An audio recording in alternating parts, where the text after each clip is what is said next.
చాలాసార్లు దేవుడు మనల్ని మంచి మార్గంలో ఆయన వైపు త్రిప్పుకోవాలని చాలా ప్రయత్నం చేస్తాడు.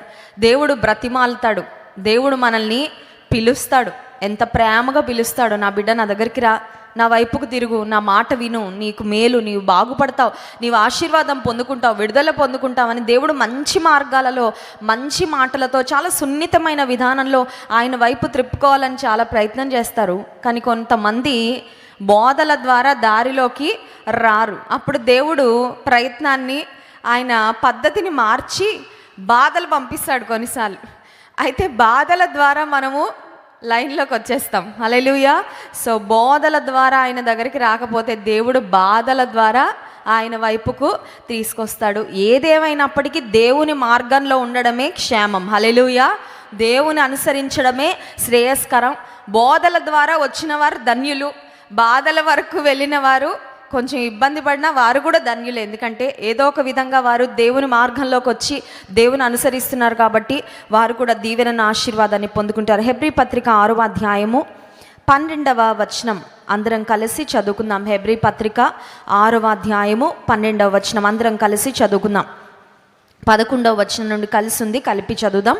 మీరు మందులు కాక విశ్వాసము చేతను ఓర్పు చేతను వాగ్దానములను స్వతంత్రించుకొను వారిని పోలి నడుచుకొనున్నట్లుగా మీలో ప్రతివాడును మీ నిరీక్షణ పరిపూర్ణమగు నిమిత్తము మీరిది వరకు కనుపరిచిన ఆసక్తిని తుదమట్టుకు కనుపరచవలెనని అపేక్షించుచున్నాను. దేవుడు మనకు వాగ్దానాలు దయచేస్తూ ఉంటాడు. మీకు ఎన్ని వాగ్దానాలు దేవుడు చేశాడో నాకు తెలియదు, కానీ నా జీవితంలో అయితే దేవుడు నాకు చాలా వాగ్దానాలు చేశాడండి.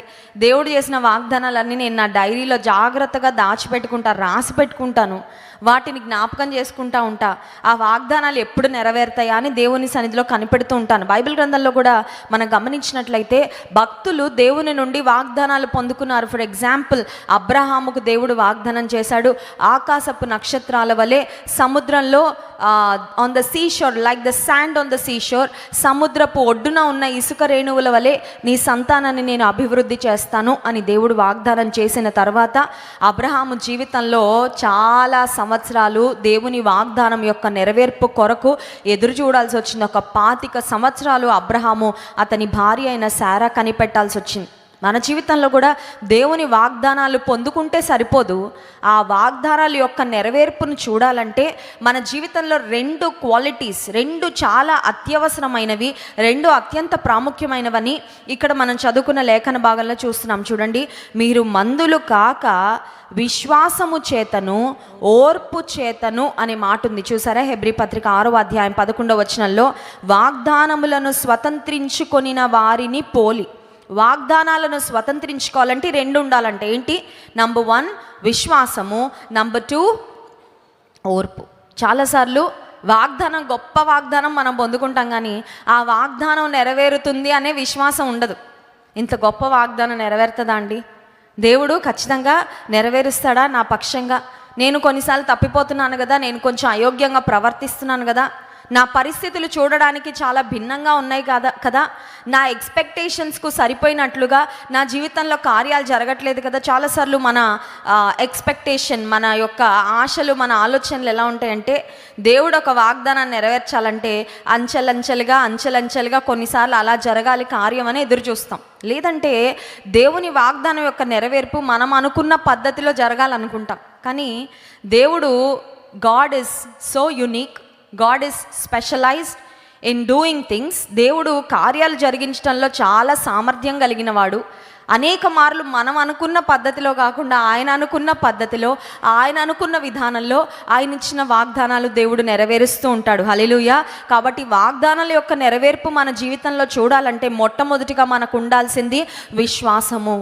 మన జీవితంలో ఒకవేళ వాగ్దానం నెరవేరకపోతుంటే మనం అడగాలి, దేవా ఆ వాగ్దానం యొక్క నెరవేర్పును చూడడానికి నా దగ్గర తగిన విశ్వాసము లేదేమో, నా విశ్వాసాన్ని అధికపరిచయ్యా అనే ప్రార్థన చేయాలండి. చాలాసార్లు చాలా ప్రార్థనలు చేస్తూ ఉంటాం కదా, దేవా నాకు అవసరత ఉంది, అవసరత తీర్చయ్యా, మా ఇంట్లో అదైపోయిందయ్యా, ఇదైపోయిందయ్యా, మాకు వాటిని దయచేయని అడుగుతాం. కానీ మనం చేయాల్సిన ఒక యోగ్యమైన ప్రార్థన ఏంటంటే, దేవా నా విశ్వాసాన్ని అధికపరచు, help me to grow in faith so I can see the fulfilment of your promise. నీ వాగ్దానం యొక్క నెరవేర్పు నేను చూచినట్లుగా నాకు తగిన విశ్వాసము ఇవ్వు. వాగ్దానం యొక్క నెరవేర్పు చూడాలంటే మొదటిగా విశ్వాసం ఉండాలి. రెండవదిగా ఇంకొక ప్రాముఖ్యమైన లక్షణం ఉందండి, అదేంటంటే ఓర్పు. ఈ రోజుల్లో మనుషులకి ఓర్పు అస్సలా ఉండట్లేదు కదా. పేషెన్స్ లెవెల్స్ జీరోకి వెళ్ళిపోతూ ఉన్నాయి. వెయిటింగ్ అంటే it is the most horrible thing కదా, మోస్ట్ ఫ్రస్ట్రేటింగ్ థింగ్ కొంతమందికి. వెయిట్ అంటారు ఏంటండి?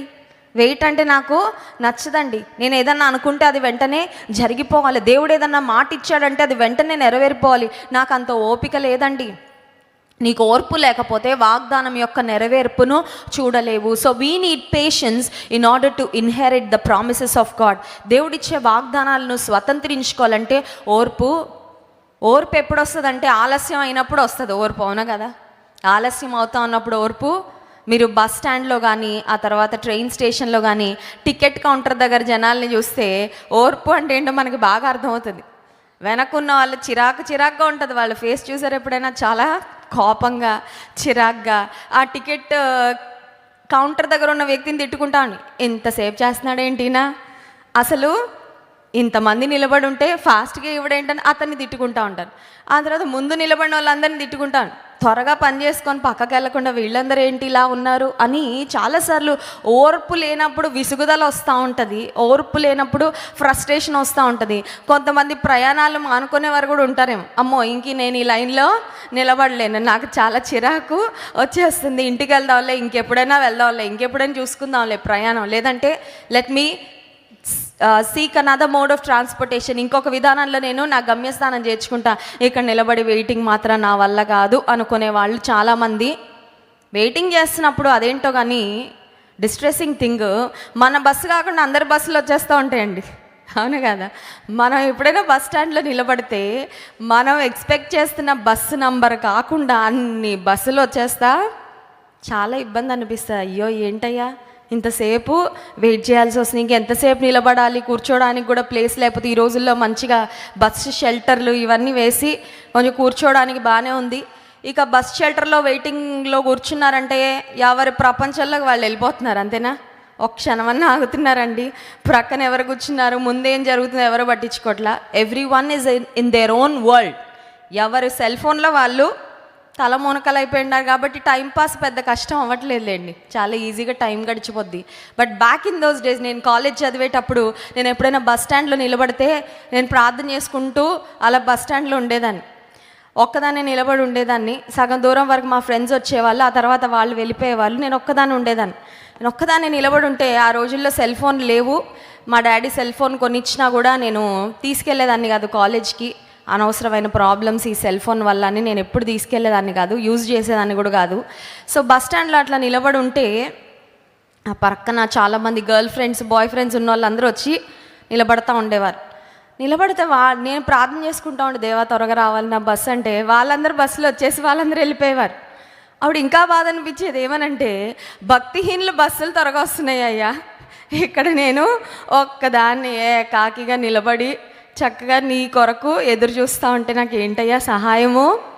నిజమేనండి, కొన్నిసార్లు లోకంలో జీవిస్తున్నప్పుడు భక్తిహీనుల కార్యాలు నెరవేరుతున్నట్లు అనిపిస్తుంది. భక్తిహీనులు బాగుపడిపోతున్నారే, దేవుని కలిగిన వారు భయభక్తులు కలిగిన వారికి కొన్నిసార్లు ఎందుకండి ఇంత ఓర్ప, ఇంత పరీక్షిస్తున్నాడా దేవుడు నా ఓర్పునని కొన్నిసార్లు అనిపిస్తుంది. కానీ వాగ్దానము యొక్క నెరవేర్పును పొందాలంటే, వాగ్దానమును స్వతంత్రించుకోవాలంటే విశ్వాసం కావాలి, ఓర్పు కావాలి. అంత మాత్రమే కాదు, ఇంకొక మాట కూడా వ్రాయబడింది చూడండి, వాగ్దానములను స్వతంత్రించుకొని వారిని పోలి నడుచుకొనున్నట్లుగా మీలో ప్రతివాడును మీ నిరీక్షణ పరిపూర్ణమగు నిమిత్తము మీరిది వరకు కనుపరిచిన ఆసక్తిని తుదమట్టుకు కనుపరచవలెనని అపేక్షించుచున్నాను. ఇక్కడ ఆసక్తి అనే ఒక మాట కనబడుతుంది చూసారా? వాగ్దానం యొక్క నెరవేర్పు కొరకు ఆసక్తితో కనిపెట్టాలంట. We should wait with faith and patience for the inheritance of the promise and we should not give up. అపవాది కొన్నిసార్లు అంటాడు, ఆసక్తి పర్వాలేదు, నీకు అంత ఆసక్తి అక్కర్లా, మందిరం అంటే ఎందుకంత ఆసక్తి? సినిమా థియేటర్కి ఎలా ఆసక్తిగా వెళ్తారో చాలామంది మందిరానికి అంత ఆసక్తిగా. సినిమా థియేటర్కి వెళ్ళే వారికి ఉన్న ఎక్సైట్మెంట్ చాలాసార్లు దేవుని మందిరానికి వచ్చే దేవుని ప్రజల్లో కనబడదండి. అంతకన్నా ఇది యోగ్యమైన స్థలం కాదా, Isn't this the place where we are blessed, where we get the solutions to our problems?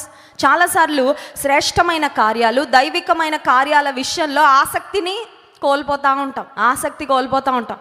చూడండి, కొత్త ఒక వింత అంట, పాత ఒక రోత అంట. విన్నారా మీరు తెలుగు సామెత?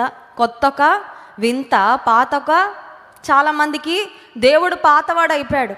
ప్రార్థన, వాక్యము, దేవుని సన్నిధి కొంతమందికి అలవాటైపోయి ఆసక్తి తగ్గిపోతూ ఉంది. కానీ వాగ్దానాల యొక్క నెరవేర్పును చూడాలంటే వీ షుడ్ బీ స్టెడ్ ఫాస్ట్.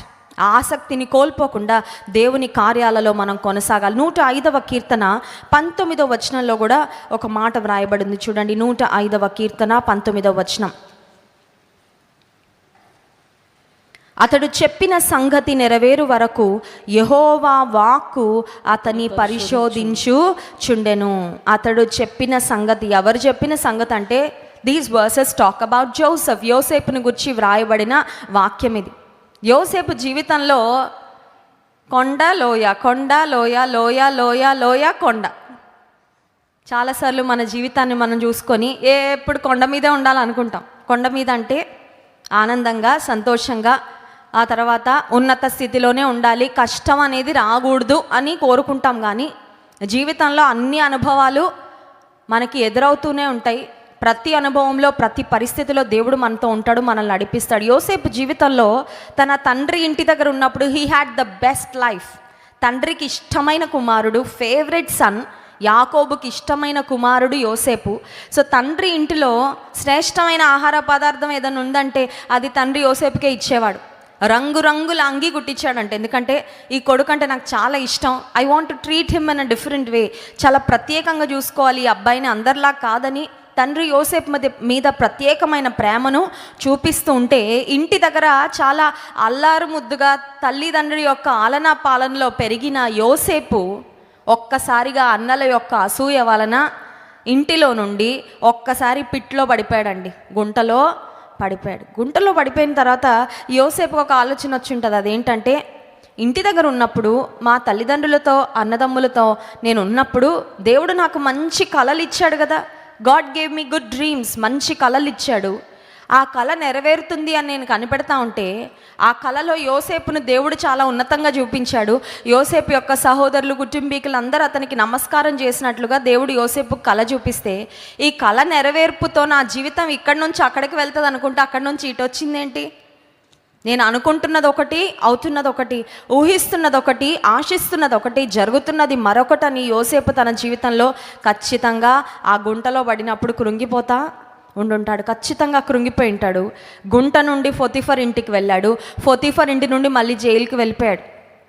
దాదాపు యోసేపు తన జీవితంలో ఒక 13 సంవత్సరాలు దేవుడు తనకు చెప్పిన మాట, దేవుడు తనకిచ్చిన కళ నెరవేర్పు కొరకు 13 సంవత్సరాలు కనిపెట్టాల్సి వచ్చింది. 13 సంవత్సరాలు అంటే మానవులంగా మన దృష్టిలో ఆలోచిస్తే ఇట్స్ అ లాంగ్ టైం. కానీ దేవుని దృష్టిలో 13 సంవత్సరాలు పెద్ద విషయం కాదండి. అర్థమవుతుందా? మనం మనుషులం కాబట్టి మన జీవితకాలం, మన ఆయుష్, కీర్తనల గ్రంథంలో ఉంటుంది కదా, నరుని ఆయుష్ 70 సంవత్సరాలు, అధిక బలం ఉన్న ఎడల 80 సంవత్సరాలు. దేవుడు ఆశీర్వదిస్తే ఒక 100 సంవత్సరాలు సెంచరీ కొడతారేమో. కాబట్టి మనం బ్రతికే ఈ 100 years లైఫ్ స్పాన్లో మనకు అనిపిస్తామో 13 years 13 సంవత్సరాలు దేవుని వాగ్దానం కొరకు కనిపెట్టాడా, చాలా కష్టపడ్డాడండి, చాలా ఇబ్బంది పడ్డాడండి, చాలా విశ్వాసాన్ని కాపాడుకున్నాడండి, చాలా నిరీక్షణతో ఎదురు చూశాడండి అని మనకు అనిపిస్తుంది. కానీ దేవుని దృష్టిలో 13 సంవత్సరాలు పెద్ద కాలమేమీ కాదండి. యోసేపు జీవితంలో దేవుడు తనకిచ్చిన మాట నెరవేర్పు జరిగే వరకు, అతని జీవితంలో వాగ్దానాల యొక్క నెరవేర్పు చూసే వరకు యోసేపు కూడా దేవుని సమయము కొరకు కనిపెట్టాడు. God promised and God fulfilled. దేవుడు వాగ్దానం చేశాడు, దేవుడిచ్చిన వాగ్దానాన్ని నిశ్చయంగా అతని పక్షంగా నెరవేర్చాడు. దేవుని రాజ్య వారసులంగా ఈ లోకంలో మనం బ్రతుకుతా ఉన్నాం. We should always remember that our citizenship is in heaven. మన పౌర స్థితి పరలోకమందు ఉన్నది. హల్లెలూయా. ఇండియన్ పాస్పోర్ట్ మోసుకొని వెళ్తూ ఉంటే ఆ తర్వాత ఐఎమ్ ఎన్ ఇండియన్ చాలా మనం సంతోషంగా చెప్తా ఉంటాం కదా, ఐ లవ్ మై ఇండియా అని చెప్తాం. భారతీయులంగా మనం చాలా సంతోషిస్తాము, భారతదేశంలో పుట్టినందుకు చాలా ఆనందపడతాం మనము. అయితే మనం జ్ఞాపకం ఉంచుకోవాల్సింది మన పౌరస్థితి ఈ లోకానికి చెందినది కాదని, ఈ లోకంలో జీవించినంత కాలం ఒకవేళ ఈ దేశ పౌరులంగా ఉన్నప్పటికీ మన పౌరస్థితి పరలోకమందు ఉన్నది. దేవుని రాజ్యము మన గమ్యస్థానము అని మనం జ్ఞాపకం ఉంచుకొని దేవుని రాజ్య వారసులుగా జీవించే వారు ఓర్పు చేత, విశ్వాసము చేత దేవుని వాగ్దానాలను స్వతంత్రించుకుంటారు అని మనం జ్ఞాపకం ఉంచుకొని ఓర్పుతో, సహనముతో దేవుని కార్యాల కొరకు కనిపెట్టాలి. యాకోబు భక్తుడు కూడా యాకోబు పత్రిక 1వ అధ్యాయము 3-4 వచనాల్లో ఒక మాట వ్రాసాడు చూడండి. యాకోబు పత్రిక 1వ అధ్యాయం 3-4 2వ వచనం నుండి చదువుతాను. నా సహోదరులారా, మీ విశ్వాసమునకు కలుగు పరీక్ష ఓర్పును పుట్టించినని ఎరిగి మీరు నానా విధములైన శోధనలో పడినప్పుడు అది మహానందమని ఎంచుకొనుడి. మీరు సంపూర్ణులను, అనునాంగులను, ఏ విషయంలోనైనను కొదువలేని వారునయ్యుండునట్లు ఓర్పు తన క్రియను కొనసాగింప ఓర్చుకుంటే గుడ్డట గిన్నెడవుతుందంట. గుడ్డు ఓర్చుకుంటే ఏమవుతుంది? కొంతమంది కోడి గుడ్డు పెట్టగానే ఆమ్లెట్ వేసేస్తారు, లేకపోతే బాయిల్డ్ ఎగ్ ఉడకబెట్టుకొని తినేస్తారు. ఓర్చుకొని వెయిట్ చేస్తే ఈ గుడ్డులో నుండి పిల్ల బయటకు వచ్చి ఎంత కూర అవుతుందండి? గిన్నెడవుతుంది. ఇంటిల్లి పాదికి సరిపడా నాటుకోడి కూర అవుతుంది. చాలా ఆరోగ్యానికి మంచిది, కుటుంబం అంతటికి కూడా సంతృప్తిని. కానీ చాలామంది వెయిట్ చేయలేరు కదా. చెట్టుకి ఒక కాయ రాగానే అది ఇంకా పచ్చిగా ఉండగానే లాగేస్తారు కొంతమంది. టేస్ట్ ఉంటుందండి, ఏదో ఆరాటం. మ్యాంగో సీజన్లో ప్రాముఖ్యంగా ఫస్ట్ మ్యాంగో రాగానే కోసేస్తారు, ఎందుకంటే వాళ్ళకి త్వరగా తినేయాలి. అమ్మో మ్యాంగో ఎంత మిస్ అయిపోయామో సీజనల్ ఫ్రూట్ అని. రుచి పచ్చి ఏమీ ఉండదు. కానీ వీళ్ళ తృప్తి ఏదో పాపం తీసేసుకున్నాం తినేసామని, కానీ but they don't enjoy the full taste. దానిలో ఉన్న ఆ రుచి అంతా కూడా సరిగ్గా ఉండదు. అది ఆ కాయ పండినప్పుడే దాని పరిపూర్ణమైన రుచి. ఓర్పు తన క్రియను కొనసాగింప, ఓర్పు మనలో క్రియ జరిగిస్తుందంటండి. హల్లెలూయా. ఓర్పు మనలో క్రియ జరిగిస్తుంది. విశ్వాస జీవితంలో దేవుని సన్నిధిలో ప్రభా నాకు ఓర్పును నేర్పించయ్యా. ఒక స్త్రీ ఇలాగే దేవుని సన్నిధిలో ప్రార్థన చేసిందయ్యా అంట, దేవా నాకు ఓర్పును, చెప్పులో ముళ్ళులాగా చెవులో జోరిగలాగా ఒక వ్యక్తిని పెట్టాడంట దేవుడు తన జీవితంలో. ఎందుకంటే ఆమెకు ఓర్పును నేర్పించడం. ఆమె అనుకుందంట ఓర్పునివ్వంట ట్యాబ్లెట్ ఇస్తాడేమో దేవుడు, అది వేసుకోగానే ఓర్పు వచ్చేస్తుంది. అలా అవుతుందండి? Does it work that way? నీకు ఓర్పు కావాలంటే నీకు ఓర్పు నేర్పించే, నిన్ను బాధించేవారు ఎవరో పక్కన ఉంటారు నీకు. ఎప్పుడు వాళ్ళు నిన్ను విసిగిస్తూ ఉంటారు. నీకు వాళ్ళని చూసినప్పుడల్లా నీ జీవితాన్ని నీకు చెప్పించుకోవాలనిపిస్తూ ఉంటుంది. వారిని నానా మాటలు అనాలని అనిపిస్తూ ఉంటుంది. ఎందుకు ఇలాంటి జీవితం అని అనాలనిపిస్తుంది. కానీ వారిని దేవుడు నీ జీవితంలో ఎందుకు పెట్టాడంటే ఓర్పు. కొంతమంది భార్యలకు ఓర్పు నేర్పించడానికి దేవుడు భర్తల్ని, కొంతమంది భర్తలకు ఓర్పు నేర్పించడానికి కొంతమంది బాధించే భార్యలు ఉంటారండి. కొంతమంది తల్లిదండ్రులకి పిల్లలంటే ఎంత ప్రేమో, ఎంత విసిగిస్తారో చెప్పలేం. అలాగ ఓర్చుకుంటా ఓర్పు సాధకం అవుతుంది. ఓర్పు తన క్రియను కొనసాగింప. విశ్వాస జీవితంలో ఓర్పును మనం కలిగి ఉంటే సంపూర్ణులం అవుతామంట. హల్లెలూయా. 4వ వచనాలు చూడండి. మీరు సంపూర్ణులను, అనునాంగులను, ఏ విషయంలోనైనను కొదువలేని వారునై ఉండునట్లు ఓర్పు తన క్రియను కొనసాగింప. విశ్వాస జీవితంలో సంపూర్ణులు అవ్వాలి అని ఆశపడతాం. దేవుడు కూడా అదే కోరుకుంటున్నాడు.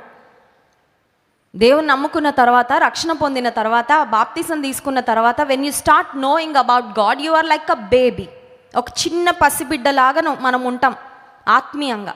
శరీరం ఎంత ఎదిగినా కూడా దేవుని గురించి తెలుసుకున్న తర్వాత, రక్షణ పొందిన తర్వాత, దేవునితో చక్కని సంబంధాన్ని కలిగి దేవునితో నడుస్తున్నప్పుడు ఆత్మీయంగా పసిబిడ్డలాగా ఉంటాం. ఎప్పుడు పసిబిడ్డలాగే ఉంటే మరి దేవునికి ఇష్టమా అండి? తల్లిదండ్రులు బిడ్డల్ని కంటారు, కన్న తర్వాత వారు ఎదగకుండా అంతే ఉంటే తల్లిదండ్రులకు సంతోషమా? ఎప్పుడు ఆ ఉయ్యాల్లోనే పడుకొని ఉంటే తల్లిదండ్రులకు సంతోషమా? ఆహారం సరిగ్గా తీసుకోకుండా, పెరగకుండా, అడుగులు వేయడానికి ప్రయత్నం చేయకుండా, నడవకుండా ఉంటే తల్లిదండ్రులు డాక్టర్ దగ్గర తీసుకెళ్ళాలి ఖచ్చితంగా. మా బిడ్డలు ఎందుకు ఎదగట్లేదండి, వీరు ఎదగడానికి ఏదన్నా మంచి మెడిసిన్స్, ఆకలి పుట్టడానికి మంచి మెడిసిన్స్ రాయండి డాక్టర్ గారు, మా వాడు ఇంకా నడవట్లేదు, మా పిల్లలు ఇంకా ఎదగట్లేదని ఖచ్చితంగా డాక్టర్ దగ్గరికి వెళ్తాం. ఎందుకంటే తల్లిదండ్రుల ఆశ బిడ్డలు ఎదగాలి అని. ఇప్పుడు ఆత్మీయంగా కూడా మనం ఎదగాలి అని దేవుడు కోరుకుంటున్నాడు. ఆత్మీయంగా ఎప్పుడు పసిపిల్లలలాగా ఉండడం దేవుని చిత్తము కాదు. ఇప్పుడు ఆత్మలో ఎదగాలంటే, సంపూర్ణతలోనికి సాగిపోవాలంటే విశ్వాస జీవితంలో ఖచ్చితంగా ఓర్పు ఉండాలి. ఓర్పు తన క్రియను కొనసాగింపనీయుడి. God gives us opportunities to grow in patience. ఓర్పును నేర్చుకోవడానికి దేవుడు కొన్ని పరిస్థితులు అనుమతిస్తాడు. నేర్చుకుంటున్నావా లేదా? కొంతమంది సిలబస్ స్కిప్ చేసి పడేస్తారు తెలుసా అండి. మన చిన్నప్పుడు చదువుకునే రోజుల్లో మనకి ఇష్టం లేని మ్యాటర్ ఒకటి ఉంటుంది, సబ్జెక్టు, ఆ తర్వాత యూనిట్ ఒకటి ఉంటుంది. అదొకటి తప్ప అన్నీ చదివేస్తూ ఉంటాం మనం, అవునా కదా? పోన్లే అది మల్టిపుల్ చాయిస్లో వదిలేద్దాం. అది వచ్చినా కూడా కొంతమంది ఇలా లెక్కలేసుకుంటారు, ఎంత చదివితే పాస్ అవుతారో అంతే చదువుతారు, ఎక్కువ చదవరు. ఎంత చదివితే పాస్ అవుతారు, కోర్సు కంప్లీట్ చేసుకుంటారు, కొన్ని చాప్టర్స్ స్కిప్ చేసి పడేస్తూ ఉంటారన్నమాట. విశ్వాస జీవితంలో కొంతమంది దేవుడు ఓర్పును మనం నేర్చుకోవాలని, ఓర్పును మనకు నేర్పించాలని కొన్ని అనుభవాల గుండా మనల్ని తీసుకొని వెళ్తూ ఉంటే కొంతమంది నేర్చుకోరు. విశ్వాస జీవితంలో if you don't learn patience, you cannot see the fulfilment of God's promises. దేవుని యొక్క వాగ్దానాల నెరవేర్పు ఓర్పు లేకపోతే మనము నేర్చుకోలేము. సో రేపటి నుండి కదా, ఈరోజు నుండి ప్రతి ఆదివారం ఇక్కడ మరి దేవుడు మనకి లెసన్స్ నేర్పిస్తాడు, పాఠాలు నేర్పిస్తాడు ఆత్మీయంగా ఎదగడానికి. ఆ పాఠాలకి ప్రాక్టికల్స్ ఎక్కడ ఉంటాయంటే ఇంటికి వెళ్ళాక ఉంటాయి. కొన్నిసార్లు ఇక్కడే గేటు దగ్గర నుంచే మొదలవచ్చు ప్రాక్టికల్స్. ఇక్కడేమో థియరీ నేర్చుకుంటాము, ప్రాక్టికల్ ఏమో మనము ఇంటికి వెళ్ళిన తర్వాత మన గృహాలలో, మన ఉద్యోగ స్థలాలలో దేవుడు మనకి ప్రాక్టికల్స్ నేర్పించినప్పుడు ఇక్కడ నేర్చుకున్న పాఠాలు మన జీవితంలో మనము అనుభవపూర్వకంగా వాటిని నెరవేర్చినప్పుడు దేవుని నామము మన జీవితము ద్వారా మహిమపరచబడుతుంది. హల్లెలూయా. కనుక వాగ్దానాల యొక్క నెరవేర్పు పొందాలంటే దేవుని వైపు చూస్తూ విశ్వాసముతో, ఓర్పుతో కనిపెట్టాలి, ఎదురు చూడాలి. రెండవదిగా, విశ్వాస జీవితంలో చాలాసార్లు మనకు అవసరతలు వచ్చినప్పుడు how can I meet my needs, నా అవసరతలు నేను ఎలా తీర్చుకుంటాను అని ముందు ఆలోచించుకుంటాం. రెండవదిగా మనం చేసే పని ఏంటంటే, నాకు సహాయం చేయగలిగే వ్యక్తులు ఎవరని ఫోన్ పట్టుకుంటాం కదా, వాళ్ళకి ఫోన్ చేసేయడానికి, పక్కింటి వాళ్ళైతే వెళ్ళి తలుపు కొట్టేయడానికి. ఇది మనం చేసే సహజమైన కార్యము. కానీ దేవుడు కోరుకుంటున్నాడు మన ప్రతి అవసరతకు మనము ఆయన వైపు చూడాలని. తండ్రి బిడ్డలు ఎంతగా వారి మీద ఆధారపడితే అంతగా వారికి సహాయం చేయాలని, వారి అవసరతలు తీర్చాలని, వారికి కావలసినవన్నీ అమర్చి పెట్టాలని తండ్రి కోరుకుంటాడు. పరలోకపు తండ్రి కూడా అంతే. నీ ప్రతి అవసరతకు ఒక మనిషి దగ్గరకు పరిగెత్తడానికి ముందు నీవు దేవుని వద్దకు పరిగెత్తాలని ఆయన ఆశిస్తున్నాడు. హల్లెలూయా. బైబిల్ గ్రంథంలో మనం గమనించినట్లయితే దేవుని వాక్యం సెలవిస్తున్న మాట మత్తయి సువార్త 6వ అధ్యాయము 33వ వచనం. మనందరికీ పరిచయమైన లేఖన భాగమేది. మత్తయి సువార్త 6వ అధ్యాయము 33వ వచనం. కాబట్టి మీరు ఆయన రాజ్యమును, నీతిని మొదట వెదకుడి, అప్పుడు అవన్నీ మీకు అనుగ్రహించబడును. Seek ye first the kingdom of God and righteousness. ఇక్కడ ప్రయారిటీస్ని గురించి ఒక మాట అండి. ఇది చాలా ప్రాముఖ్యమైన లేఖనం. చిన్న వర్సే కానీ వెరీ పవర్ఫుల్ వర్డ్స్, చాలా శక్తివంతమైన మాట. ఒక్క వచనమే కానీ మీరు మొదట అనుంది. మొదట, దినములో మొదట ఏం చేస్తాం మనం చెప్పండి? కొంతమంది మొదట లేవగానే అద్దం ముందు నిలబడతారు, నా అందమైన ముఖం ఎలాగా ఉంది, చింపిరి జుట్టు, నిద్రపోయి లేవగానే ఎలా ఉన్నానని చూసుకుంటారు. ఇంకొంతమంది మొదట ఇంకా హారిజాంటల్ నుండి వర్టికల్ పొజిషన్లోకి కూడా రారు, మొదట ఫోన్ పట్టుకొని స్క్రోలింగ్ మొదలు పెడతారు.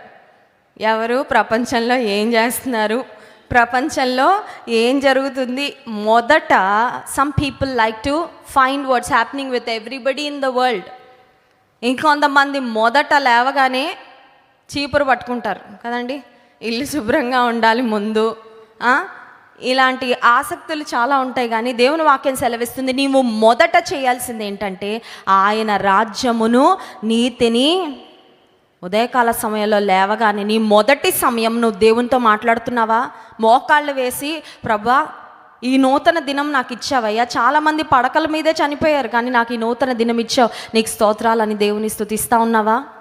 నీకు దేవుడు ధనం ఇవ్వగానే, ధనం చేతిలోకి రాకముందే ప్రణాళికలు వేసేసుకుంటాం ఎలా ఖర్చు పెట్టేసుకోవాలని కదండి.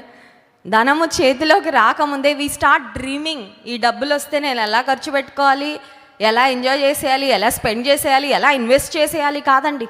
దేవుడు నీకు ఇవ్వగానే దానిలో మొదట దేవుని భాగము దేవునికి ఎలా ఇవ్వాలి అని ఆలోచన చేస్తూ ఉన్నావా? దేవుడు నిన్ను ఏ విధంగా ఆశీర్వదించినా మొదట దేవుని మహిమ కొరకు నేను ఎలా ముందుకు సాగాలి అనే ఆలోచన వస్తుందా? మొదట ఆయన రాజ్యమును నీతిని వెతికితే, if you set your priorities right, దేవునికి ఇవ్వవలసిన మొదటి స్థానం ఆయనకి ఇస్తే అవన్నీ అనుగ్రహించబడతాయంట. అవన్నీ అంటే ఏంటయ్యా? అవన్నీ అంటే ఏంటంటే మనకు కావలసినవి అన్నీ. Hallelujah. Everything we need will be taken care of. అన్నీ చూసుకుంటాడు. ఎప్పుడంటే ఆయనకు మొదటి స్థానము ఇచ్చినప్పుడు. Are you seeking God for your needs? నీ అవసరతలకు, నిన్ను పోషించడానికి, నిన్ను సంరక్షించడానికి, నీకు ప్రొవైడ్ చేయడానికి నీ పరలోకపు తండ్రి ఉండగా వారి దగ్గరికి వీరి దగ్గరికి వెళ్ళి ఎందుకు చేజాపుతున్నావు? చూడండి, ఇంట్లో తల్లిదండ్రులు పిల్లలతో మీకేం కావాలన్నా మమ్మల్ని అడగండి అమ్మా, మేము ఇస్తాం, మేము చూసుకుంటాం మిమ్మల్ని, మేము తిన్నన్నా తినకపోయినా మీకైతే సమృద్ధిగా ఇస్తామని చెప్పారనుకోండి. ఈ పిల్లలకి ఏ అవసరం వచ్చినా బంధువుల దగ్గరకో పక్కింటి వారి దగ్గరికి వెళ్ళి చేయి చాపుతుంటే ఆ తల్లిదండ్రులకు ఎలా ఉంటుందండి? చాలా తలవంపులుగా ఉంటుంది. మా పిల్లలేంటి, మేముంటే మా దగ్గరికి రాకుండా ఎవరి దగ్గరికి ఎందుకు పరిగెడుతున్నారు? పరలోకపు తండ్రిని కలిగి ఉండి కూడా, చాలాసార్లు దేవాతి దేవుని కలిగి ఉండి కూడా మనుషుల దగ్గరికి మనం పరిగెడతా ఉంటే, ఆయన మీద ఆధారపడకుండా మనుషుల మీద ఆధారపడితే అది ఎంత అవమానం అండి. So many times we don't realise, మనుషుల సహాయము కన్నా దేవుడు చేసే సహాయము అత్యున్నతంగా ఉంటుందని తెలిసిన అవసరత రాగానే ఫోన్లో ఎవరున్నారు నాకు సహాయం చేసేవారు, ఏ లోన్ యాప్ ఉంది, లోన్ యాప్స్ అని ఒక భయంకరమైన ఈ యాప్స్ ఉన్నాయి, చాలామంది డౌన్లోడ్ చేసేసుకొని లోన్ యాప్స్ ఇష్టానుసారంగా లోన్లు తీసేసుకొని ఆధార్ కార్డులు పెట్టేసి ఎంత లోన్ వస్తే అంత లోను డబ్బు తీసేసుకొని ఆ లోన్ యాప్స్లో ఖర్చు పెట్టేసి, ఆ లోన్ యాప్స్ వాళ్ళు ఫోన్లు చేసి, ఈ తారీఖుకి మీరు ఇంత ఇంట్రెస్ట్తో డబ్బు కట్టకపోతే మీ ఇంట్లో స్త్రీలను ఇలా చేస్తాం, మీ ఫోటోలను ఇలాగా మార్ఫ్ చేసి అందరికీ ఫార్వర్డ్ చేస్తామని ఇష్టానుసారంగా బెదిరిస్తూ ఉంటే ఆత్మహత్యలు చేసుకున్న వాళ్ళు ఉన్నారు, ఆత్మహత్య తలంపులతో వేధించబడిన వారు ఉన్నారు. కారణం ఏంటంటే అవసరం రాగానే ఏం దొరుకుతుందా అవకాశం అని వాడేసుకున్నారు, తీసేసుకున్నారు. And then they don't know how to repay. ఒక మాటలో చెప్పాలంటే ఒక పక్షి ఉచ్చులో చిక్కుకున్నట్లు దే వర్ ట్రాప్డ్. ఎంతోమంది సఫర్ అయ్యారు లోన్ యాప్స్ ద్వారా. టీవీ ఛానల్స్లో కూడా చెప్తానే ఉన్నారు ఇప్పటికీ. లోన్ యాప్స్ ద్వారా చాలామంది మోసగించబడతా ఉన్నారు. అలాంటి మార్గాలను తీసుకోవద్దు. డోంట్ చూస్ దోస్ వేస్. నీ అవసరతలు తీర్చబడాలంటే నీవు దేవుని వైపు చూడాలి మొట్టమొదటిగా. అందుకని యేసుక్రీస్తు ప్రభువారు పరలోక ప్రార్థనలో నేర్పించారు. ఏం ప్రార్థన చేయమనంటే మత్తయి సువార్త 6వ అధ్యాయం 11వ వచనం చూడండి. మత్తయి సువార్త 6వ అధ్యాయం 11వ వచనం, మా అనుదిన ఆహారము నేడు మాకు give us today our daily. నీ అనుదిన ఆహారం కొరకు కూడా నీవు దేవుని మీద ఆధారపడాలి అని దేవుడు కోరుకుంటా ఉన్నాడు. మనం అనుకుంటాం రైస్ బస్తా ఇంటిలో ఉందండి, 25 కేజీలు ఉందండి, అది ఇప్పుడే అయిపోదండి.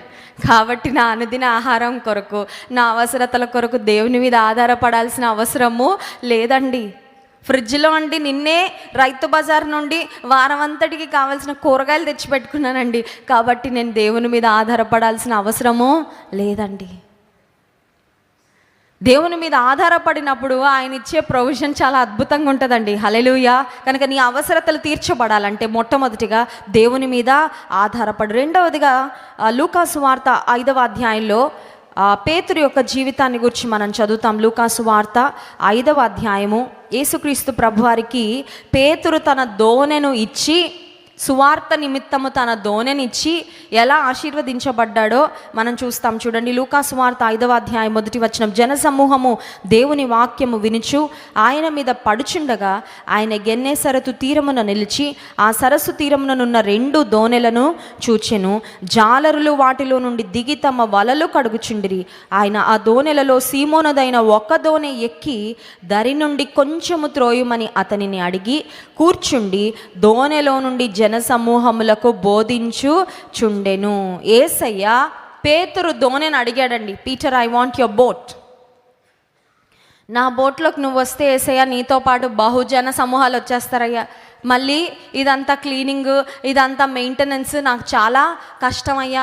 ఈ దోణె చేపలు పట్టుకోవడానికి ఉంది, కానీ నువ్వు ఇక్కడ నిలబడి ప్రసంగిస్తావంటే ఐ కాంట్ అలౌ అని చెప్పలేదండి పేతురు. యేసుక్రీస్తు ప్రభు, పేతురు నీ దోణె నాకు కావాలి అంటే పేతురు అన్నాడు, నువ్వు ఆడుకోవడం కంటే నాకు ఇంకేం కావాలయ్యా, నువ్వు నా దోణెలో అడుగు పెట్టడం కంటే ఇంకేంటయ్యా భాగ్యం, తీసుకో నా దోణె. చాలాసార్లు దేవుని కార్యాల కొరకు మన వాహనాలు కానీ, మన వస్తువులు కానీ, మన ఇల్లు కానీ, మన వనరులు కానీ ఏమన్నా వాడాలంటే మనం వెనకడుగు వేస్తూ ఉంటామండి. మన కొరకు వాడుకోవడానికి ఏమో రెడీగా ఉంటాం, ఇతరుల కొరకు వాడడానికి కూడా కొన్నిసార్లు రెడీగా ఉంటాం, కానీ దేవుని కార్యాల కొరకు కొన్నిసార్లు వాడాలంటే వెనకడుగు వేస్తూ ఉంటాం. పేతురు వెనకడుగు వేయలేదు. యేసుక్రీస్తు ప్రభువారు తన దోణెను అడగగానే వెంటనే ఇచ్చాడు.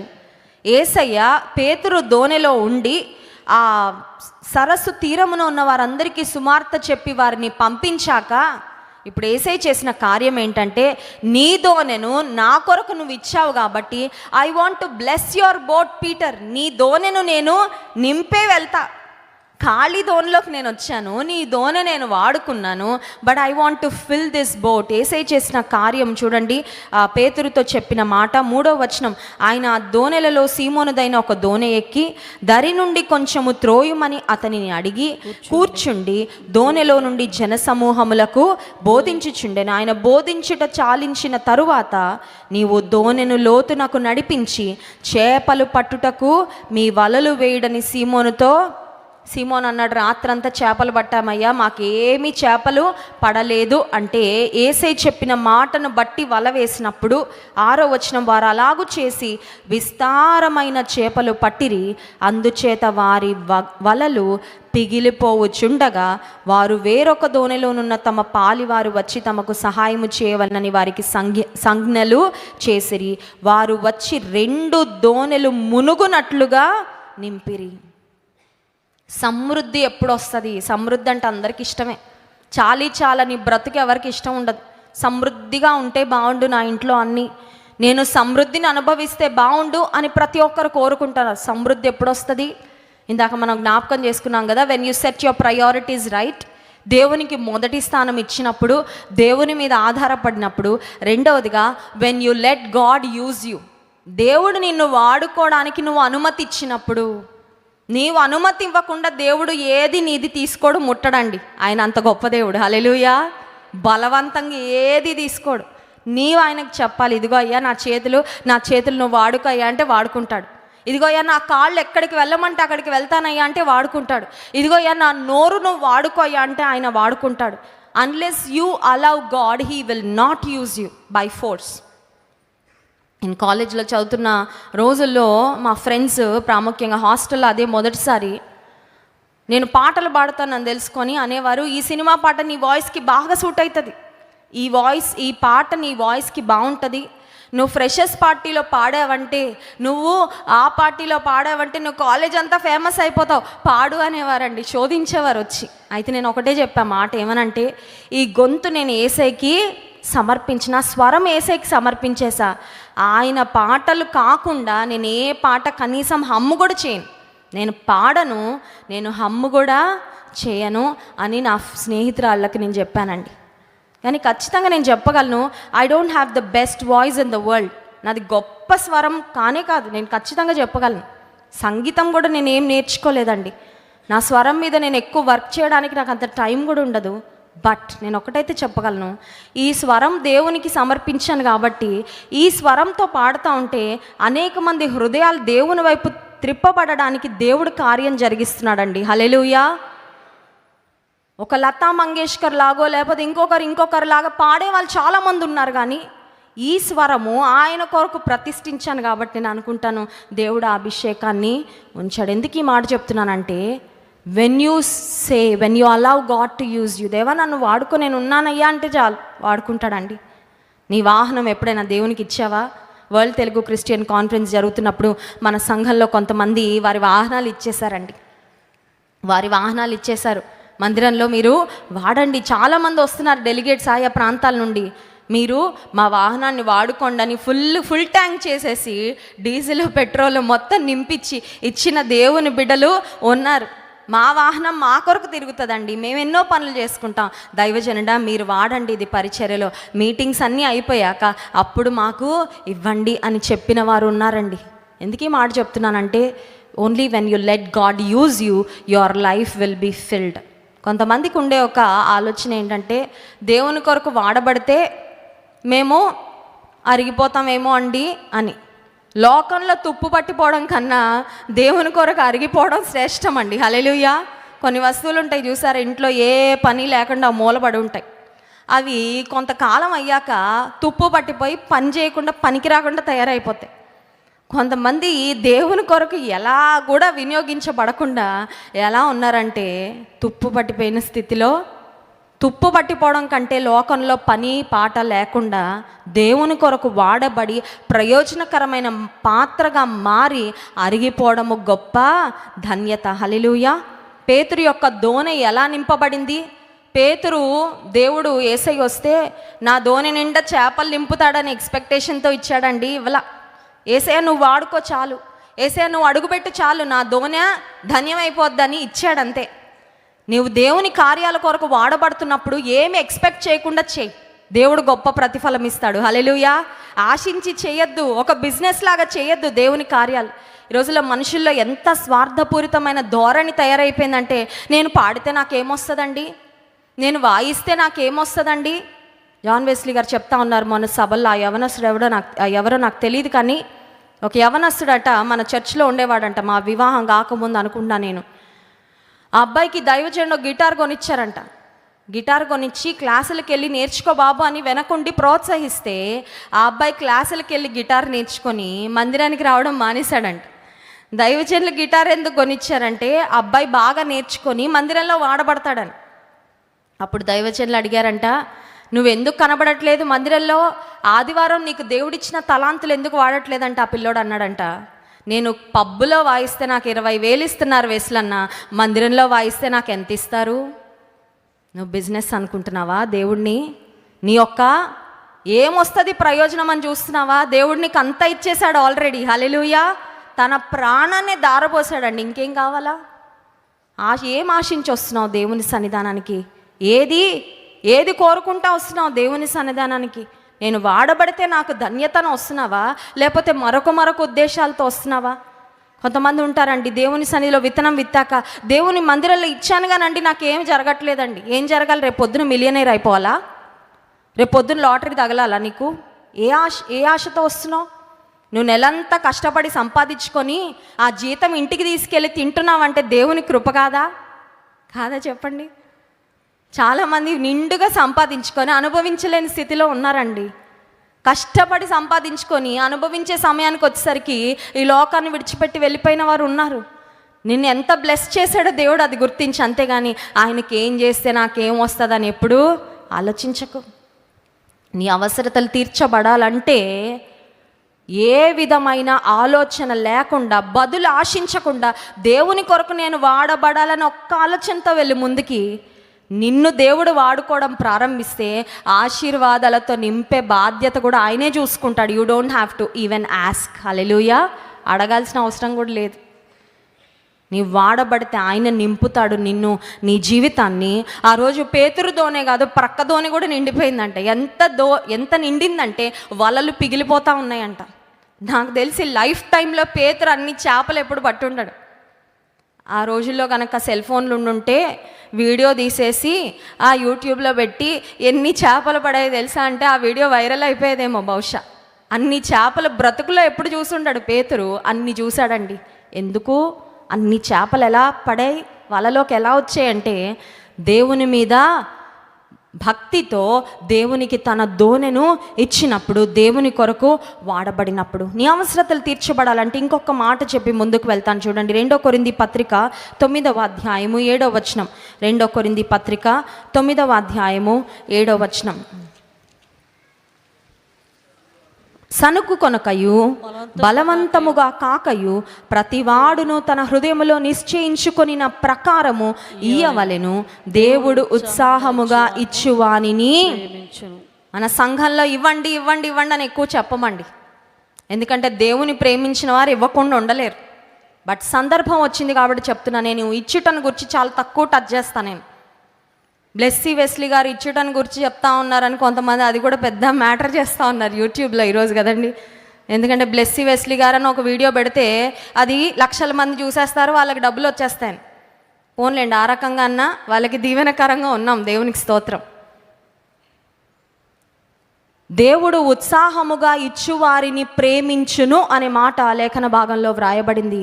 దేవునికి ఇచ్చేటప్పుడు ఎలా ఇవ్వాలంటే, కొంతమంది సనుక్కుంటా ఇస్తారంట, కొంతమంది బలవంతంగా ఇస్తారంట. కానీ దేవుని వాక్యం సెలవిస్తుంది, సనుగు కొనక బలవంతముగా కాక ప్రతివాడు తన హృదయములో నిశ్చయించుకొనిన ప్రకారము ఇయ్యవలెను. When you give to the Lord, it's like you are sowing a seed. తెలుసా, నువ్వు దేవునికి ఇస్తూ ఉంటే నువ్వు ఒక విత్తనాన్ని విత్తుతున్నట్టు. Your giving is like a seed.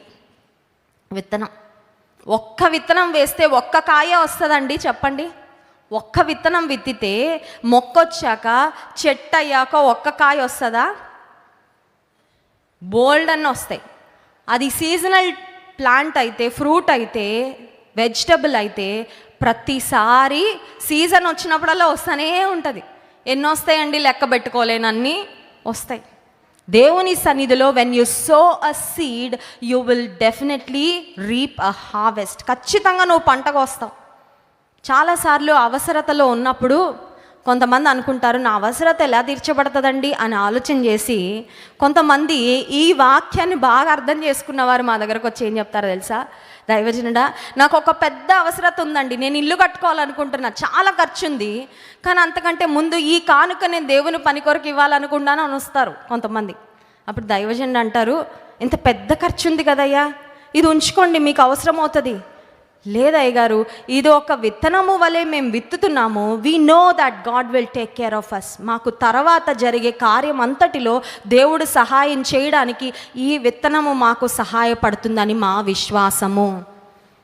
ఎవరు తమ హృదయములో నిశ్చయించుకొనిన ప్రకారము దేవుని కొరకు. నీ అవసరతలు తీర్చబడాలంటే think about what you can do, how you can give. చాలాసార్లు వాట్ ఐ విల్ గెట్ అని ఆలోచిస్తూ ఉంటాం కదండి. కొంతమందికి జలగలాగా ఎవరి దగ్గర నుండి ఎలా పిలిచాలో బాగా తెలుసండి, ఎలా అడగాలో బాగా తెలుసు, ఎలా ఇతరుల దగ్గర రిసీవ్ చేసుకోవాలో బాగా తెలుసు. But only few people always think about how they can give. ఇచ్చేవారిగా ఎలా ఉండాలని ఆలోచించేవారు చాలా తక్కువ మంది. కానీ నీవు ఇచ్చే వ్యక్తిగా ఉంటే నీవు నిజంగా ఆశీర్వదించబడతావు. హల్లెలూయా. ఎందుకంటే నువ్వు ఇస్తూ ఉంటే మళ్ళీ నీ దగ్గరకు వస్తూ ఉంటుంది. Hallelujah. When you give you receive. That is the law, that is the principle of God's kingdom. దేవుని రాజ్యంలో ఉన్న ఒక నియమం ఏంటంటే, ఇచ్చేవారికి ఇవ్వబడుతుందంట. ఇయ్యుడి మీకు ఇవ్వబడు. నువ్వు ఇస్తూ ఉంటే నీకు ఇవ్వబడుతుంది. నువ్వు సహాయం చేస్తూ ఉంటే నీవు సహాయాన్ని పొందుకుంటావు. నువ్వు క్షమిస్తూ ఉంటే నీవు క్షమించబడతావు. నీవు కనికరిస్తూ ఉంటే నీవు కనికరాన్ని పొందుకుంటావు. నీవు ప్రేమిస్తూ ఉంటే నీవు ప్రేమను పొందుకుంటావు. అర్థమవుతుందా? So what you give is what you receive. నీవు ఇతరులకు సహాయం చేయి, ఇతరులకు సపోర్ట్ చేయి, నీకు కూడా దేవుడు సపోర్ట్ పంపిస్తాడు ఏదో ఒక విధానంలో. హల్లెలూయా. అంతేగాని ఎప్పుడు అందరూ నాకు సపోర్ట్ చేయాలి, అందరూ నాకు సహాయం చేసేయాలి, అందరూ నన్ను బ్లెస్ చేసేయాలి కాదు. Think about how you can bless others. ఇతరులను నువ్వెలా దీవించగలవో ఆలోచించు. ఇతరులకు నువ్వెలా ఆదరణకరంగా ఉండగలవో ఆలోచించు. నీకన్నా తక్కువ స్థితిలో ఖచ్చితంగా నీ చుట్టూ చాలామంది ఉంటారు, నువ్వు చూడాలంతే. నీ సహాయము కొరకు ఎదురు చూస్తున్న వాళ్ళు కూడా చాలామంది ఉంటారు. All you need is a heart. ఆ హృదయం ఉంటే చాలు, నీకు కనబడతారు వాళ్ళు. కానీ చాలాసార్లు మనకు ఎవరు కనబడుతూ ఉంటారంటే, మనకు ఎవరు సహాయం చేస్తారో వారే కనబడుతూ ఉంటారు. మన సహాయం కొరకు ఎవరు ఎదురు చూస్తున్నారు చాలాసార్లు మనకు వారు కనబడరండి. దేవుని రాజ్యంలో నీ అవసరతలు తీర్చబడాలంటే నీవు ఇచ్చినప్పుడు నీవు పొందుకుంటావు. 5 రొట్టెలు 2 చేపలు చిన్న బాలుడికి తల్లిచ్చి పంపించిందంట. ఆ అబ్బాయి కూడా అదేంటో వెరీ ఇంట్రెస్టింగ్, యేసయ్య యొక్క వాక్యం వింటూ వింటూ ఆకలి మర్చిపోయాడు. పిల్లలకి తిండి మీద ఉంటుంది కదండి, అవునా కదా? పిల్లలకి ఎప్పుడు ఫుడ్ మీదే, ఎంత తిన్నా ఆకలి ఆకలి అంటూ ఉంటారు పిల్లలు, అవునా కదా? అంటే అందరు పిల్లలు కాదు, కొంతమంది పిల్లలు భోజనాన్ని ఇష్టపడతారు. ఫుడ్ అంటే వారికి ఇష్టము, త్వరగా ఆకలేస్తుంది పిల్లలకి. వాళ్ళ డైజెస్టివ్ సిస్టమ్, మెటబాలిజం కూడా చాలా మంచిగా ఉంటుంది పిల్లలకి. ఆ బాలుడు అదేంటో తెలియదు కానీ ఉదయం నుండి దేవుని యేసయ్య మాటలు ప్రకటిస్తూ ఉంటే అందరితో పాటు కూర్చొని వాక్యంలో నిమగ్నం అయిపోయి he forgot about his tiffin box. కొంతమంది ఇక్కడే కూర్చుంటారు కానీ వాళ్ళ మధ్యాహ్నం తినే బిర్యానీ గురించి ఆలోచిస్తూ ఉంటారు, ఇంటికి వెళ్ళి తినాల్సిన టిఫిన్ గురించి, తాగే కాఫీ గురించి ఆలోచిస్తూ ఉంటారు కదండి. But for that little boy food was not a distraction. Food అతనికి డిస్ట్రాక్షన్ అవలా. దేవుని మాటలు వింటూ ఉండిపోయాడు. యేసయ్య ఎప్పుడైతే ఏదైనా ఆహారం ఉందా అని అడగగానే ఇచ్చాడండి, దాచుకోలే. He gave it willingly. ఎవరు బలవంతంగా లాక్కొనేలా, ఎవరా నువ్వు ఇవ్వాల్సిందే అని ఎవరు తీసుకోలేదండి, ఇచ్చేశాడు. యేసయ్యకే కదా ఇద్దాం అంటే విన్న మాటలు అబ్బాయిలో పనిచేసాయా, పనిచేయలేదా? పనిచేసేయండి. హల్లెలూయా. కొంతమంది వింటారు కానీ పనిచేయవు. అర్థమవుతుందండి? తల మీద నుంచి ఎగిరిపోతూ ఉంటాయి మాటలు, వాక్యం అంతా ఎగిరిపోతూ ఉంటుంది. అందుకని ఎంత విన్నా కూడా అలాగే ఉంటారు. కొంతమంది మారరు, అస్సలే కొంచెం కూడా మారరు. ఇంట్లో వాళ్ళు అంటారు, ఎందుకండి మందిరానికి వెళ్ళి ఏం లాభం అండి, మారట్లేదండి, చిన్న చేంజ్ కూడా లేదండి మా అత్తగారిలో, మా కోడల్లో, మా అబ్బాయిలో, మా నాన్నలో. మారాలి. వాక్యం వింటే నువ్వు ఖచ్చితంగా మారుతావు. నువ్వు సరిగ్గా వినట్లేదు, మారట్లేదంటే. అబ్బాయి విన్నాడు, మారాడండి. ఆ గివింగ్లో చూపించేశాడు మారాడని. స్వార్థం లేదు అక్కడ. హల్లెలూయా. నా కడుపు నా ఆకలి అనే ఆలోచన లేదు. యేసయ్యకి ఇవ్వాలనుకొని ఇచ్చాడు.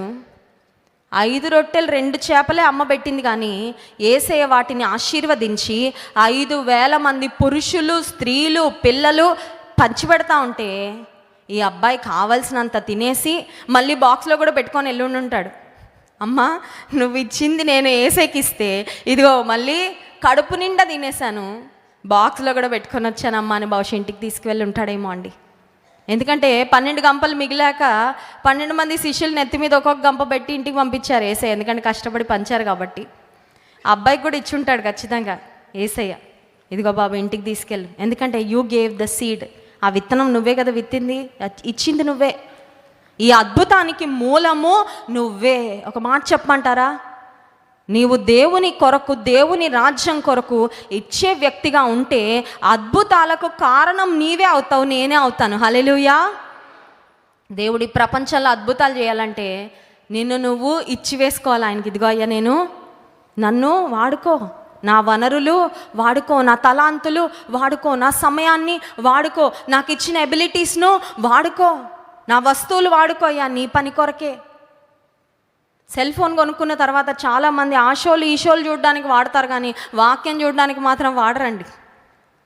దేవుని మాటలు ఫార్వర్డ్ చేయడానికి వాడరు కానీ good morning, good night, good evening, జోకులు, ఇంకేంటండి ఆ న్యూస్ ఈ న్యూస్, వాటిని ఫార్వర్డ్ చేయడానికి చాలా ఇంట్రెస్ట్ ఉంటుంది కానీ దేవుని వాక్యం ఫార్వర్డ్ చేయడానికి మాత్రం అస్సలు. జాన్ వెస్లీ మినిస్ట్రీస్ని ప్రమోట్ చేస్తున్నారు అనుకుంటున్నారా? కాదు, మేమందరం యేసయ్యనే ప్రమోట్ చేస్తున్నాం. హల్లెలూయా.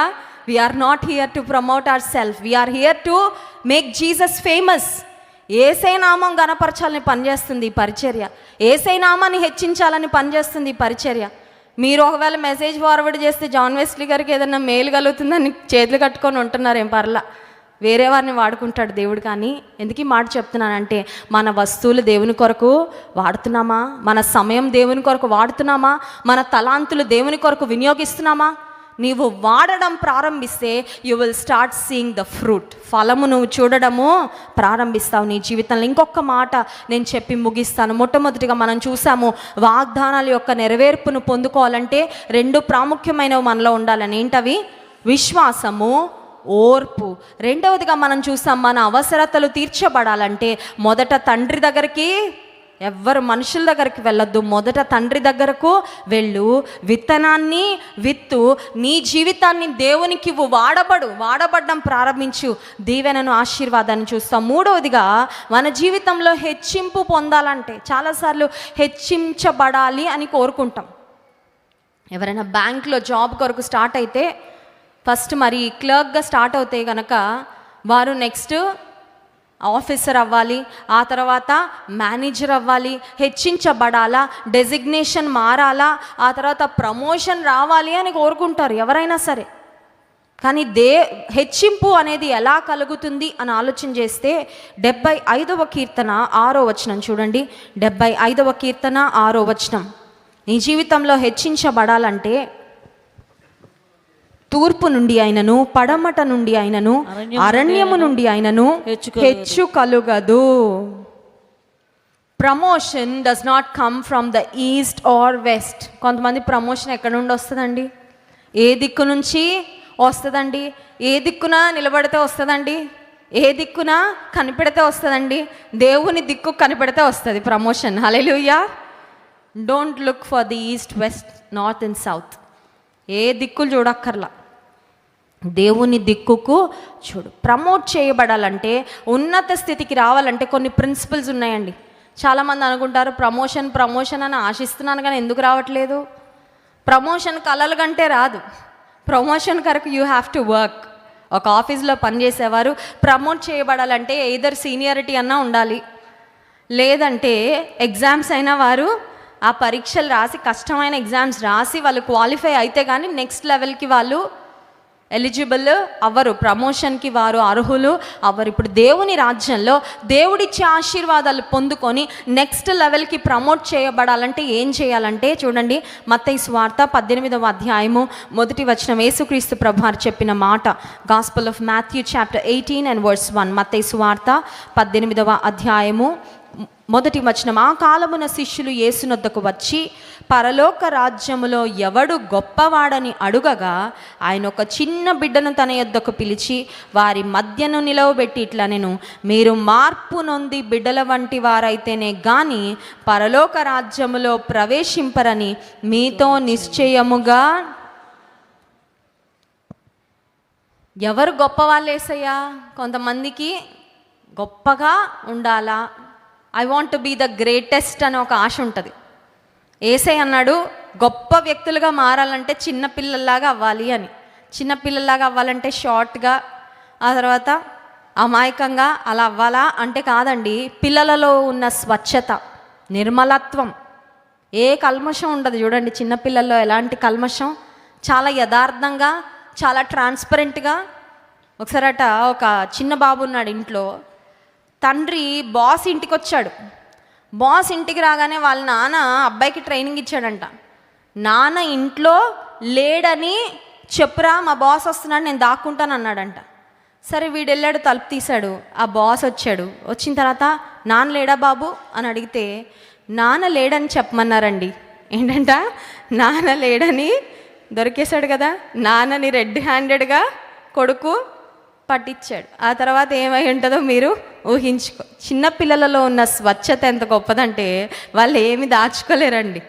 వాళ్ళు పైన ఒకటి లోపల ఒకటి ఉండదు, యాక్షన్ ఉండదు వాళ్ళ దగ్గర, హిపోక్రసీ ఉండదు, వేషధారణ ఉండదు. ఎవరి మీద నా కోపం వస్తే అప్పుడే కొట్టుకుంటారు, అప్పుడే కలిసిపోతారు. చూసారా పిల్లలు? అని పెద్దలం ఉంటాం కదండి, ఒక్కసారి గొడవ అయితే వాళ్ళ మొహం కూడా, వాళ్ళతో ఇక ఎన్నటికీ మాట్లాడడం, వాళ్ళ మేలు కోరం.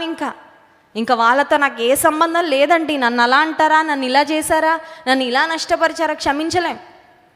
యేసయ్య అన్నాడు, మార్పు నొంది చిన్న పిల్లల వంటి వారైతేనే కానీ దేవుని రాజ్యమునకు వారసులు కారు. ఇంకొక మాట చూపించి నేను ముగిస్తా, సమయం అయిపోతుంది. 1 పేతురు పత్రిక 5వ అధ్యాయము 6వ వచనం. 1 పేతురు పత్రిక 5వ అధ్యాయము 6వ వచనం. దేవుడు తగిన సమయమందు మిమ్మల్ని హెచ్చించినట్లు ఆయన బలిష్టమైన చేతి క్రింద దీన మనస్కులై ఉండుడి. ప్రమోషన్ ఎవరికి వస్తుంది అంటే దీనులకు వస్తుంది. హల్లెలూయా. దీనత్వం కలిగిన వారు ప్రమోషన్ పొందుకుంటారు. Simple as that. కానీ ఈ లోక సంబంధంగా సెక్యులర్ ఆఫీసెస్లో the bold ones are the ones who are promoted. ఎవరు డంబంగా ఉంటారో, ఎవరు అందరినీ ఇంప్రెస్ చేస్తారో, ఎవరు మరి బాస్ ఇంప్రెషన్ కొడతారో, ఎవరు ఇతరులు అందరి మీద బ్యాడ్ చెప్పి వాళ్ళు మంచోళ్ళు అయిపోతారో వాళ్ళు ప్రమోట్ అవుతారు. అవునా కదా? లోక సంబంధమైన ఆఫీసెస్లో దట్స్ హౌ ఇట్ వర్క్స్. కానీ దేవుని రాజ్యంలో దేవుని ఎదుట హెచ్చించబడేవారు, ఉన్నత స్థితికి వెళ్ళేవారు ఎవరంటే ఇందాక మనం చూసాం, చిన్న బిడ్డల వంటి మనస్సు కలిగిన వారు, స్వచ్ఛత, యథార్థత, సరళత, క్షమించే హృదయం, ప్రేమించే హృదయం కలిగిన వారు అనేది మొదటి విషయం అయితే, రెండవదిగా దీన మనస్సు కలిగిన వారు హెచ్చించబడతారు. హల్లెలూయా. ఇప్పుడు మనం దీన మనస్సు కలిగి ఉండడానికి పాటుపడాలా, హెచ్చించుకోవడానికి పాటుపడాలా? చెప్పాలా? హెచ్చించుకోవడం చాలా ఈజీ కదండి. హెచ్చించుకోవడం చాలా ఈజీ, తగ్గించుకోవడం చాలా చాలా కష్టం. ఎందుకంటే తగ్గించుకుంటున్నప్పుడు మనకి ఇంకా ఈగో అనేది ఉండకూడదు, పక్కన పెట్టేయాలి. అవునా కదా? ఈరోజు ఇంత పిల్లోడికి కూడా ఈగో అండి. అవునా కదా? ఇంత పిల్లలకు కూడా ఈగో. నేను అనే ఒక నేనేంటనుకుంటున్నారు, మేమేంటనుకుంటున్నారు, నేను ఎందుకు తగ్గాలండి, మేమెందుకు తగ్గాలండి, మేమెందుకు మౌనంగా ఉండాలండి, మేమెందుకు సహించాలండి, తమ్మును తాము హెచ్చించుకునేవారు ప్రపంచంలో మనకు కనబడుతూ ఉంటే వారెవ్వరూ మన మాదిరి కాదండి. పరలోకాన్ని, పరలోకపు సింహాసనాన్ని, సమస్తాన్ని విడిచి దీనుడిగా, రిక్తునిగా ఈ లోకానికి మన కొరకు దిగి వచ్చిన యేసయ్యే తగ్గింపులో నీకు నాకు మాదిరి. Hallelujah. You don't have to look for any other example. తగ్గింపులో నాకు మాదిరి ఎవరంటే యేసే అన్నాడు. నన్ను చూడు చాలు, నన్ను చూడు, నేర్చుకో. నేను అన్నీ విడిచిపెట్టానే. తండ్రితో ఉండుట విడిచిపెట్టకూడని భాగ్యమని ఆయన ఎంచుకోలేదంట. నీవు నేను దేవుని ఎదుట, దేవుని సన్నిధిలో తగ్గించుకోవడానికి సంసిద్ధులుగా ఉన్నప్పుడు దేవుడు హెచ్చిస్తాడు. కళ్ళు మూసుకోండి, ప్రార్థిద్దాం. అదే కాల సమయంలో మన అవసరతల కొరకు దేవుని వైపు చూడాలని, ఆయనకు మొదటి స్థానం ఇవ్వాలని దేవుడు మనకి జ్ఞాపకం చేశాడు. దేవా, నేను ఎక్కడెక్కడ నీకు మొదటి స్థానం ఇవ్వలేకపోతున్నానో నేను సరి చేసుకుంటున్నానయ్యా, మార్చుకుంటున్నా ప్రభా నా బ్రతుకును. ఒక్కసారి దేవుని సన్నిధిలో స్వపరీక్ష చేసుకుందామా? ప్రభు బలలో మనం పాలు పొందక ముందు దేవుని సన్నిధిలో స్వపరీక్ష చేసుకుంటూ, ఎక్కడ ఆయన వద్దకు పరిగెత్తకుండా, దేవుని వద్దకు పరిగెత్తకుండా మనుషుల వద్దకు పరిగెత్తాం. హెచ్చింపు కొరకు సొంత మార్గాలను ఒకవేళ అన్వేషించామేమో. No, you cannot exalt your self, only God can exalt someone. దేవుడు ఒక్కడే హెచ్చించగలిగిన వాడు. ఆయన ఎదుట నీవు తగ్గించుకుంటే, దీన మనసు కలిగి ఉంటే, ఒక చిన్న బిడ్డ వలె నీవు మారగలిగితే దేవుడు నన్ను ఆశీర్వదించేవాడు. పరిశుద్ధుడా, మహోన్నతుడానికి స్తోత్రాలు. నీ వాక్యం ద్వారా మీరు మాతో మాట్లాడినందుకు వందనాలయ్యా. ఓర్పును, విశ్వాసమును కలిగి ఉన్నప్పుడే వాగ్దానాల యొక్క నెరవేర్పును మేము చూస్తామని మీరు మాకు జ్ఞాపకం చేసినందుకు స్తోత్రాలు.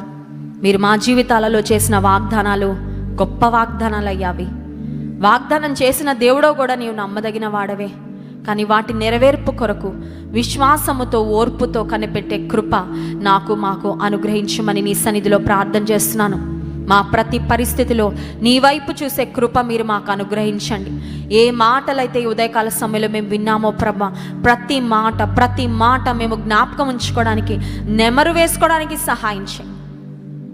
శరీరాశలు, లోకాశలు, నేత్రాశను అయ్యా మేము జయించడానికి ప్రభా, మాలో ఉన్న అహంకారము, గర్వ స్వభావము ప్రక్కన పెట్టి నాయన నీ ఎదుట నమ్మకస్తులముగా, యథార్థవంతులముగా, దీనులముగా నీ బలిష్టమైన చేతి క్రింద సాగే కృప మాకు అనుగ్రహించండి. క్రైస్ట్ వర్షిప్ సెంటర్లో ఈ మొదటి ఆరాధనలో పాల్పొందుతున్న నీ ప్రియ ప్రజలందరినీ జ్ఞాపకం చేసుకొని బలపరచండి, దీవించండి. నీ సన్నిధి కాంతిని మా అందరిపై ప్రకాశింపచేయండి. ఏ అవసరతలతో నీ సన్నిధానానికి మేము వచ్చామో నీ వెరిగిన దేవుడో ప్రభా, మా ప్రతి అవసరతని మహిమైశ్వర్యంలో తీర్చండి అయ్యా. రానున్న వారంలో ప్రతి కీడు నుండి, ప్రతి శోధన నుండి, అపవాది యొక్క ప్రతి ఆలోచన, ప్రతి కుట్ర నుండి మీరే మమ్మల్ని కాపాడండి, భద్రపరచండి. నీ రక్తపు కంచెలో ప్రతి కుటుంబాన్ని దాచండి ప్రభా. దైవజనులు జాన్ వెస్లీ గారు జపాన్ దేశంలో పరిచర్య నిమిత్తం వెళ్ళుండగా మీ దాసుని యొక్క ప్రయాణాలలో తోడుగుండండి, పరిచర్యలో తోడుగుండండి. మంచి ఆరోగ్యం ఇవ్వండి నాయన, తిరిగి మా మధ్యలోకి నడిపించండి. ఘనత, మహిమ, ప్రభావములు మీకే చెల్లిస్తూ యేసుక్రీస్తు ప్రభారి ఘనమైన అతి శ్రేష్టమైన నామంలో ప్రార్థించి స్తుతించి దీన మనసుతో అడిగి వేడుకుంటున్నాం తండ్రి. ఆమేన్.